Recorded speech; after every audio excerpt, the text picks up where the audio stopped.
Bonsoir tout le monde. Donc comme d'hab, lecture du calendrier économique. Alors le dimanche 14 mai, on n'a rien. On a juste une petite news la nuit en ce qui concerne la Chine. Donc ça peut avoir un impact sur le dollar australien. Donc bon, non, sur le dollar australien, pour ceux qui sont rentrés à la vente, vous êtes plus dedans. Ou alors peut-être que si vous avez un stop loss un peu large, vous êtes encore dedans. Bon, il n'y a rien à faire, hein, qu'à attendre. Et puis pour ceux qui sont à l'achat, pareil, rien à faire. Du coup, il y a qu'à attendre. Le lundi 15 mai, on a juste. Alors, n'oubliez pas que le dollar canadien réagit pas mal face aux news, notamment sur le rocade. Donc voilà, il y a les ventes de logements existants qui peuvent être intéressants et indice du marché du logement aux États-Unis également. Alors, n'oubliez pas, c'est les petites news qui sont utilisées pour anticiper des news un peu plus grosses et un peu plus importantes. Essayez de toujours imaginer. Bon, j'ai surtout ça pour les nouveaux du coup, parce que les autres, non, je le dis assez souvent, donc vous savez. Mais en gros, c'est un peu comme un entonnoir en fait, et on met toutes les petites news qui a priori ne sont pas importantes, et ensuite on les mélange avec un modèle d'analyse, et du coup on a une estimation, par exemple, du marché de l'emploi, ce type de truc. Et donc ça permet à certains analystes d'anticiper, par exemple, le marché du logement ou le marché du travail, par exemple en regardant les inscriptions au chômage, en regardant les indices, les indices d'enquête quand on fait des sondages auprès des patrons d'entreprise sur le marché du travail, sur l'intérim, etc., etc.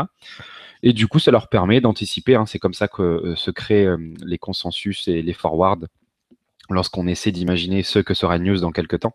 Donc c'est comme ça en gros que ça se passe. Par exemple, la fameuse news de la NFP, en gros c'est ça, c'est on va analyser pour les États-Unis les différents chiffres du chômage, les inscriptions et les inscriptions des listes du chômage dans les différents États. Et puis ensuite, on fait notre petite analyse et puis on pense que du coup, ce mois-ci, le marché du chômage sera par exemple en hausse. Et du coup, les opérateurs vont commencer à acheter cette rumeur. Et donc, c'est pour ça que ces petites news, même si ça peut pas forcément avoir un impact énorme et donc faire tout d'un coup un énorme mouvement journalier, en fait, ça peut des fois être utilisé dans de l'anticipation de futures grosses news. Alors le marché du logement pour l'instant c'est pas quelque chose qui nous intéresse énormément, c'est pas comme le chômage ou la croissance aux États-Unis. Mais voilà, c'est juste pour vous dire que même si des fois c'est des petites news, en fait ça peut être intéressant et ça intéresse pas mal d'analystes. Ensuite, tiens d'ailleurs ça me fait penser à une anecdote où un jour les chiffres du chômage ont énormément baissé aux États-Unis et du coup il y a eu un énorme mouvement. Et quelques heures après, il y a un énorme mouvement baissier parce qu'en fait, ils étaient rendus compte que donc les chiffres du chômage avaient été complètement faussés parce qu'il y avait énormément de tempêtes aux États-Unis et énormément de problèmes climatiques. C'était en plein hiver. Et il y avait énormément de personnes qui avaient pas pu se rendre en fait dans leur bureau d'inscription chômage pour pointer. Et du coup, il y avait eu une énorme baisse des inscriptions au chômage et ça avait un peu faussé la statistique. Et puis, ils s'en étaient rendu compte après en disant, ah non, mais attendez les gars, les chiffres sont pas bons parce que à cause du truc climatique, voilà. Donc ça vient juste je vais me rappeler. Bon, sinon, on a le PIB italien, donc à 8h, 9h 8h du matin. Donc ça peut être pas mal pour l'euro. Bien évidemment, on a ces news-là sur la livre sterling. Donc n'oubliez pas que la situation en Grande-Bretagne avec le Brexit, c'est surtout ça qui est le moteur des mouvements. Et donc toutes les news qui sont politiques, toutes les informations en ce sens-là, sur la manière dont va être géré le Brexit, les annonces des banques centrales sur ce qu'elles vont faire sur le Brexit. Et puis sans doute peut-être le rôle de Macron, hein, qui est quand même un Européen convaincu. Donc on verra comment il va traiter au sein de l'UE ce dossier-là. Ça peut faire bouger la livre. Donc ces news, même si elles sont mises en rouge, n'oubliez pas que cette année c'est une année politique entre le Brexit Trump et la fin peut-être de la politique monétaire de la BCE. Donc voilà, ça sera quand même une news qui est intéressante, mais n'oubliez pas que pour l'instant c'est surtout la politique qui mène le GBP. Ensuite, un peu plus tard dans la journée, on a le ZU allemand. Donc c'est une enquête, donc ça c'est important enfin c'est une news qui est assez suivie. En fait, on va interviewer les différents opérateurs financiers sur leurs sentiments, voilà, le climat économique. Donc sur leurs sentiments, qu'est-ce que vous pensez actuellement du climat, ce genre de trucs. Donc bon, c'est intéressant parce que n'oubliez pas que ce sont en gros eux entre guillemets, qui vont faire la pluie et le beau temps sur les marchés. Donc, c'est une news qui est assez suivie. Donc ça, c'est pas mal pour le DAX, mais aussi pour l'euro. Après, on a le PIB en zone euro. Donc ça, bien évidemment, c'est super intéressant. Puisque si le PIB, donc la richesse produite, a augmenté, ça veut dire que on est dans une période de croissance. Et si croissance il y a, l'inflation devrait arriver. N'oubliez pas que l'inflation, c'est augmenter les prix. Et on augmente les prix pour amortir des investissements. Et on investit lorsqu'on a gagné de l'argent. Donc ça, c'est les news qui sont importantes. Donc du coup, mardi, c'est mardi, ouais. Mardi 16, ça sera quand même une journée peut-être un peu punchy. Et puis c'est tout. Bon, on a quelques petits discours ici de l'ECB à Francfort et à Vienne. Donc ça peut créer un des petits mouvements, mais voilà, le gros de la journée sera passé. Ensuite, le mercredi, alors on a, donc voilà, c'est ce que je vous disais tout à l'heure, les variations des demandes d'indemnisation au chômage. Donc, il est catégorisé en moyen. Donc, encore une fois, ça fait pas partie des news qui vont créer un mouvement journalier. Par contre, pour ceux qui suivent, par exemple, l'évolution du marché du travail en Angleterre, bah là, ça les intéresse. Ça les intéresse parce que justement, ça leur permet d'anticiper tout ça, et donc un peu comme la NFP. Donc voilà, taux de chômage, revenus hebdomadaires, etc. Bon, surtout variation du marché de l'emploi, évolution du marché du travail du mois de mars. Donc tout ça, ce sont des news qui peut être sympathique, mais encore une fois, pour l'instant, en GBP, c'est surtout la politique qui va mener, puisque les marchés, en fait, il faut vous mettre à la place d'investisseurs. N'oubliez pas que nous, on est juste des petits spéculateurs, hein, et on va de temps en temps faire des petits trades à droite, à gauche, mais les marchés, ça reste un véhicule pour l'investissement. Donc, essayez de vous mettre à la place de mecs qui ont des fortunes à gérer, donc des millions et des milliards, et qui se demandent, bon, ben, où est-ce qu'on va mettre nos billes? Même si le marché du travail, l'économie peut être florissante, bah, si vous vous mettez à leur place, vous pouvez dire oui, bon, par contre, je sais pas encore à moyen terme ce que va vraiment faire le Brexit, alors même s'ils peuvent faire leur analyse et avoir leur avis. Donc du coup, ils restent peut-être encore un peu sur la réserve. Donc même si ces petites news-là peuvent être intéressantes en temps normal, et que ça peut créer peut-être des petits mouvements en M30, n'oubliez pas, encore une fois, que c'est la politique cette année qui va driver le GBP, l'USD et l'euro. La nuit, par contre, on a deux, trois petits trucs intéressants. Donc il y a le PIB au Japon. Donc c'est autant plus, enfin, c'est pas que c'est vachement intéressant dans la mesure où la grosse news, elle est tombée il y a pas longtemps. C'est finalement le retour d'une politique monétaire au Japon. Donc bon, ça va sans doute créer un peu de mouvement, mais le gros de la news est déjà passé. Mais voilà, des mouvements H4 peuvent être créés du coup à la suite de ça. Alors on a les stocks d'essence, stocks de pétrole. Bon, ça c'est surtout important pour ceux qui vont trader le CAD ou comment on appelle ça, ou le pétrole. Et puis c'est tout. Donc c'est surtout ça qui va nous intéresser pour ceux qui tradent en tout cas le yen, donc Hendrik. Et puis c'est tout. Ensuite, le jeudi, on a sur le dollar australien à 1h30 du matin, taux de chômage et variation d'emploi, donc leur équivalent de la NFP. Donc ça, c'est important pour ceux qui tradent le dollar australien. Mais pareil, la grosse news du dollar australien, elle est passée la semaine dernière. Donc tout ça peut être un peu relativisé. On a par contre Draghi qui va parler à Tel Aviv à 17h. Donc ça peut être quelque chose qui va être intéressant de suivre. Et enfin, le vendredi, on a des news sur le Canada. Et n'oubliez pas que, comme je l'ai dit tout à l'heure, le dollar canadien réagit assez bien aux news, surtout qu'il comprime pas mal. Voilà, surtout sur l'euro 4. L'euro 4 comprime quand même pas mal. Donc voilà, ça c'était pour la lecture du calendrier. Alors, en ce qui concerne les graphiques, on va donc commencer par l'USD. Donc on va charger les graphes de la semaine dernière. La semaine dernière, l'idée, c'était, il y avait cette compression qui était en train de se mettre en place, d'accord, celle qui est ici. Donc l'idée, c'était d'avoir uniquement un biais baissier, pardon, donc soit de trader la cassure, soit d'attendre un pullback dans cette zone-là. Alors il y a une cassure, mais comme vous l'avez sans doute vu, elle n'a pas été top. Donc je vous mettrai les vidéos de correction des trades après. Alors nous, on l'a prise également cette semaine, mais bon, c'était pas une semaine extrêmement productive, que ce soit sur le GBP-USD ou sur l'USD. Il n'y a pas eu de mouvement énorme après les sorties de phase 1 en H4. Mais bon, ça fait partie du jeu, il y a des semaines comme ça. Dans tous les cas, pour le moment, la situation, on va aller sur le D1.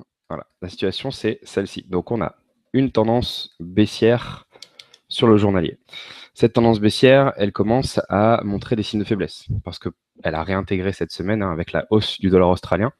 Donc du coup, ça termine un peu les velléités baissières.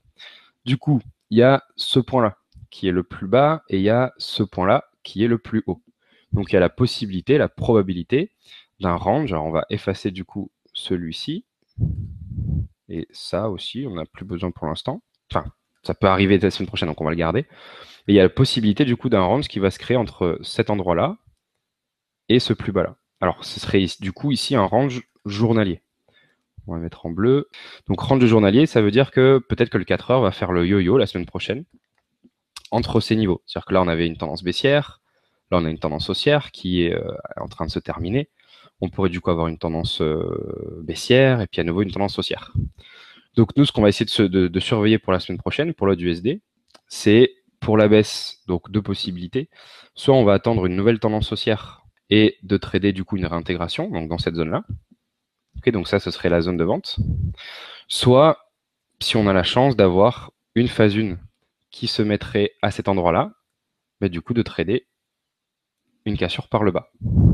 Ok, donc ça c'est pour la baisse. Alors pour la hausse, on va prendre un tout petit peu de recul pour qu'on se rappelle bien dans quel cas de figure on est. Donc oubliez pas, le dollar australien pour moi il était intéressant cette année parce qu'il y a ce gros range mensuel, d'accord, qui est matérialisé par ce gros carré bleu. Et bah, du coup, en ce sens-là, je trouve le USD assez intéressant cette année parce que bah, si on restait dans le range, ça crée quand même des mouvements qui sont faciles à quantifier. On sait où est le début, on sait plus ou moins où est la fin. Et si surtout ça cassait, bah, une cassure mensuelle, c'est quand même vachement puissant. Et puis voilà, ça peut créer quelques mois de bougies haussières et quelques mois de bougies haussières, ça fait quelques mois de trade dans un seul sens. Et du coup, je trouve que c'est assez génial. Bon, dans tous les cas, voilà la situation en weekly. Donc en weekly, on avait ce range là. Rappelons, on l'a cassé du coup il y a 2 semaines. Et pour moi, pour repartir à la hausse, il faudrait qu'on recasse en gros toute cette zone-là. Donc je préfère garder le biais vendeur de la semaine dernière. Donc c'est un peu basé sur long terme, hein. Du coup c'est plutôt le weekly. Voilà. Mais pour être haussier et tranquillement haussier, je préfère vraiment qu'on attende de repartir au-dessus. Alors, il peut y avoir un mouvement sympathique entre ici et ici. D'ailleurs, s'il y a une phase 1 qui se met en place là et que ça casse à la hausse, il y a toute cette marge de manœuvre qui peut être intéressante. Mais je pars du principe que ce niveau-là peut être vraiment important. Et donc, bah, prendre une cassure H4 ici, peut-être qui débuterait là, pour finalement prendre un bénéfice juste ici, bon, je trouve que la marge de manœuvre est pas top. Alors, il peut y avoir un beau trade, hein, puis d'ailleurs, ça peut casser beaucoup plus violemment à la hausse. Mais la marge de manœuvre, encore une fois, pour moi, elle est trop petite. Donc, ça justifierait pas une prise de risque dans cette petite zone-là. Peut-être que si on avait beaucoup plus d'espace, qu'il y avait une grosse différence entre ces deux niveaux, là, je dis pas, on aurait pu s'amuser à faire du contre-tendance, à petite réintégration, blablabla. Mais bon, là, voilà, je trouve qu'il y a pas assez de marge de manœuvre. Donc, finalement, pour la hausse, bah, je préfère maintenir les carrés qu'on avait la semaine dernière, à savoir d'attendre que cette partie-là soit cassée. Donc, en gros, pour cette semaine, soit la cassure par le bas du range, soit un rebond dans le haut du range, soit comme la semaine dernière, un pullback dans la zone supérieure. Alors, je rappelle que ce soit le pullback ou que ce soit ce qui se passe en haut du range, ce que vous devez chercher, ce sont des M, d'accord? Donc, soit des réintégrations, soit des double top, soit des incapacités à aller plus bas. Et pour ceux qui aiment trader d'autres choses, par exemple les indicateurs, bah en gros, c'est trouver des divergences ou c'est tout. Voilà. Je crois que c'est tout. Ouais, c'est ça. Ou du coup des Fibo pour Ilford ou je sais pas trop quoi pour qui d'autre. Un nuage, par exemple, pour ceux qui aimeraient l'Ishimoku. Donc voilà, ça c'est pour USD. Donc en gros, la seule petite différence par rapport à la semaine dernière, c'est que là, il y a une belle probabilité de faire un range en journalier, puisqu'on a réintégré. Donc méthodologie assez simple, hein, le plus haut, le plus bas, range potentiel. Voilà, ça c'est pour le HOD USD, donc je vais le sauvegarder. Ensuite, en ce qui concerne l'euro HOD, l'euro CAD, l'euro DOL, etc., etc. Donc l'idée de la semaine dernière, c'était de dire que finalement, il y avait des mouvements de hausse sur l'euro qui s'étaient généralisés à la suite du second tour. Il y a eu donc des gros mouvements haussiers, mais ça, hop, j'ai pas appuyé, c'est bon. Mais le problème, c'est que bah, ah oui, pardon, j'étais en train de me perdre. Donc l'idée, c'était qu'il y avait une correction qui pouvait se mettre en place sur les paires comme l'eurodoll, etc. Et ce que je vous avais proposé, c'était bon, soit d'avoir des stratégies extrêmement agressives, donc avec le 13, ok, bon, je corrigerai après, merci, des stratégies agressives, soit à la cool. Donc moi, vous savez que je préfère essayer du suivi de tendance. Le scénario de la semaine, il avait commencé à se mettre en place. Il y a eu une petite baisse qui s'était propagée jusqu'ici. L'idée, c'était, pour rappel, d'avoir une petite phase une ici et de trader la baisse. Alors, c'est pas que la hausse n'est pas intéressante, mais le début du mouvement, il est là. Donc, je vais pas vous faire entrer ici. Même s'il peut y avoir un trade sympathique, et d'ailleurs peut-être qu'on a loupé un super trade, peu importe. On est trop loin du début du mouvement, c'est pas maintenant qu'on va devoir commencer à s'intéresser à l'euro. Par contre, la baisse, elle était intéressante. Donc du coup, ce qui s'est passé cette semaine, c'est que ça a rebondi forcément sur le niveau de pullback. Donc l'idée, c'est tout simplement d'attendre une petite pause dans le mouvement, un ralentissement, et donc une éventuelle tendance neutre. Et puisqu'il y aura cette tendance neutre en journalier, la seule chose qu'il y aura à faire, ce sera de chercher des doubles signaux si on en a, donc des sorties H4 et daily, et on va regarder sur une plus grosse unité de temps pour voir si on peut privilégier un des biais. Alors voilà où est-ce qu'on est en weekly. Donc en weekly, on est pour l'instant sur cette zone-là, ok, qui est une zone de support résistance qui est pas forcément non plus énorme. Il y a ce petit sommet-là, mais on parle passé, c'était plutôt ces plus bas-là et à la limite ces plus hauts-là qui ont surtout joué. Donc c'est pas comme c'était un énorme niveau qui donnait une forte confiance. Donc je préfère ne pas avoir de biais vendeur ou acheteur et de dire vendez le haut du range ou achetez le bas du range. Donc sécurité, c'est plutôt on va attendre qu'une nouvelle tendance se dessine. Donc en gros que le mouvement journalier s'arrête et ensuite reprenne. Donc pour l'instant, le ROD, vous pouvez le mettre de côté. Il n'y a pas besoin de le surveiller pour la semaine prochaine. À part bien évidemment si le scénario qu'on avait mis en place la semaine d'avant se met en place. C'est-à-dire en gros une petite baisse en H4. Hop, voilà. Que finalement ça rebaisse dans la semaine et que ça fasse une phase une ici. Ok, donc même graphique finalement que la semaine dernière pour l'euro odd. Pour l'euro CAD, donc pour l'euro CAD, c'était légèrement différent puisque les niveaux étaient un peu plus hauts, ils étaient ici. Donc l'idée c'était d'être vendeur sous cette zone-là. Alors en H4 du coup, l'idée c'est d'attendre une phase numéro 1 et de vendre. Donc là il y avait une phase 1 qui était en train de se dessiner. Bon, finalement ça a cassé par le haut. Donc pas encore de biais acheteur. L'idée c'est de faire exactement la même chose que sur le ROD, c'est-à-dire attendre finalement qu'une tendance neutre en journalier se mette en place. Donc on a réagi sur ce niveau qui sort de nulle part. Donc pour l'instant on n'a pas trop de choses à changer. On va garder cette zone-là qui était quand même vachement intéressante. Et c'est tout. Donc du coup pour l'EuroCAD, l'Eurod, etc., on le met en pause un peu pour la semaine. On va surtout attendre, encore une fois, que les mouvements du coup s'arrêtent. Et par contre, il faudra surtout pas louper le début de ces futurs mouvements. Ok, tous ceux qui avaient loupé ça et la même chose sur le ROD, essayez de pas le louper du coup le prochain. On fait rien pour l'instant, on attend. Ensuite, le GBP USD. Alors par contre, je sais pas si j'avais gardé mon template. Si c'est bon. Alors le GBP USD, l'idée c'était de vendre la cassure du coup de cette tendance neutre, mais en gros voilà une sorte de flag ou fanion, enfin bref. Donc de trader cette petite cassure là. Alors en début de semaine, je vous avais mis le niveau ici. Bon, il fallait le mettre un tout petit peu à jour puisque en H4, voilà, ça ressemblait un peu à ça. Donc en H4, il y avait un rand ici, un rand ici, un rand ici. Donc du coup, on avait un truc un peu comme ça. On avait la réintégration, etc., etc., etc. Bon, nous, on a vendu du coup cette semaine. Mais comme j'ai dit, ça n'a strictement rien donné. Parce qu'en gros, on est rentré tout ici. Et puis là, pour l'instant, on est là. Donc on a toujours un petit reliquat sur la position du coup, parce que à la grosse remontée, on a coupé une partie du trade. Donc il reste toujours 20%. Donc vu que je suis en position, je préfère avoir un biais vendeur, juste pour garder la cohérence du trade. Et sinon, en termes de niveau, finalement, c'est la même chose que la semaine dernière. Alors, le niveau rouge, du coup, serait peut-être un peu plus haut, on le démarrait à partir d'ici.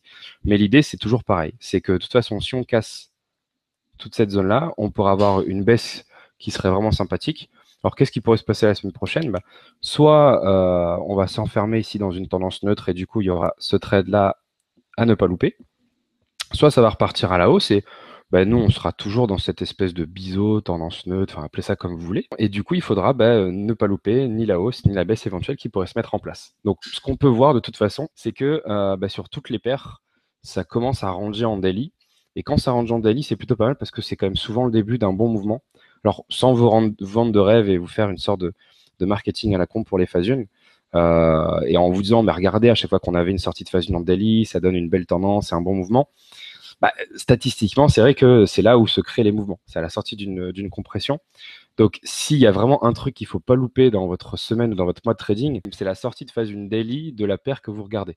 Ce serait quand même dommage de louper ce type de truc. Donc, vous avez le ROD qui peut en faire une, vous avez l'Euro 4 qui peut en faire une, vous avez le GBP USD qui est en train d'en faire une, donc ne le loupez pas. Et puis on termine par l'Eurodoll et on ira voir le DAX. Donc les graphiques, pas besoin de les mettre à jour pour l'instant, à part celui de l'AUD-USD, c'est la même chose que la semaine dernière. L'idée de la semaine dernière de l'AUD-USD, c'était de vendre le double signal en gros de la cassure de cette zone-là. Et dommage, ça n'a pas cassé à la baisse, ça a plutôt cassé à la hausse.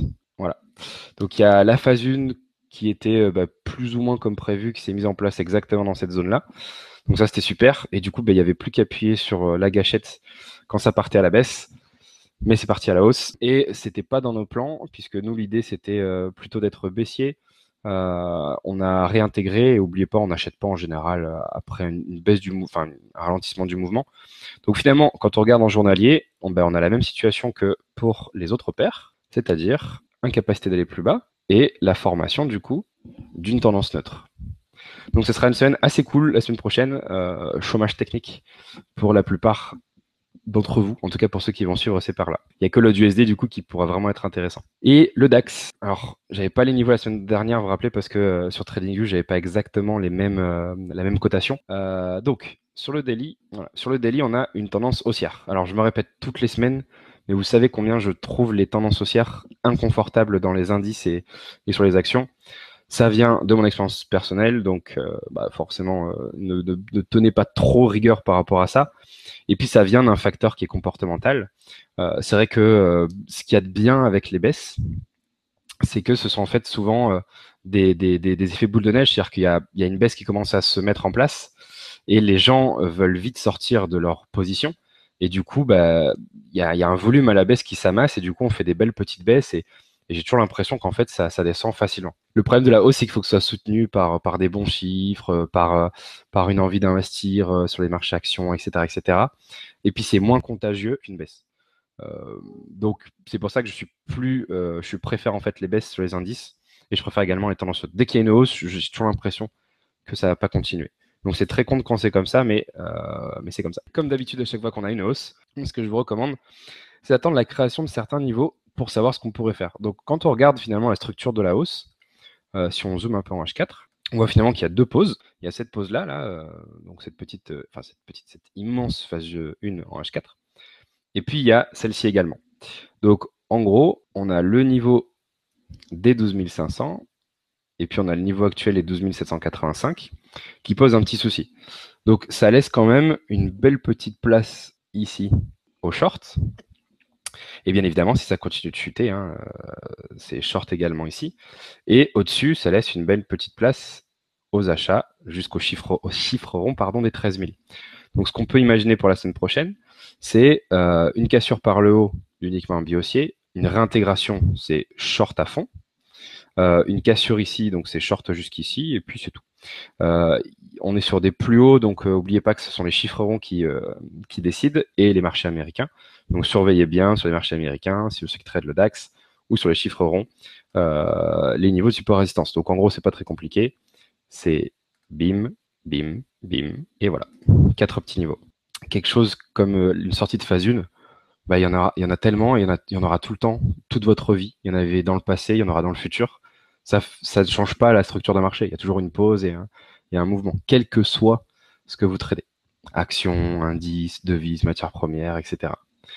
Par contre, des choses qui sont peut-être un peu plus particulières, qui vont trop dans le personnel ou trop dans l'optimisation, là, c'est un peu plus incertain et c'est peut-être difficilement plus reproductible. Et effectivement, l'intérêt des phases 1 ou des pullbacks, des niveaux de support résistant, ça permet de voir où sont les débuts des mouvements. Et normalement, on a quasiment à 2-3 petits détails près tous le même graphique et la même vision, les mêmes phases 1. Et du coup, c'est ça qui a de bien, hein, Patrick. Tout le monde a les mêmes trades, donc on sait que c'est reproductible.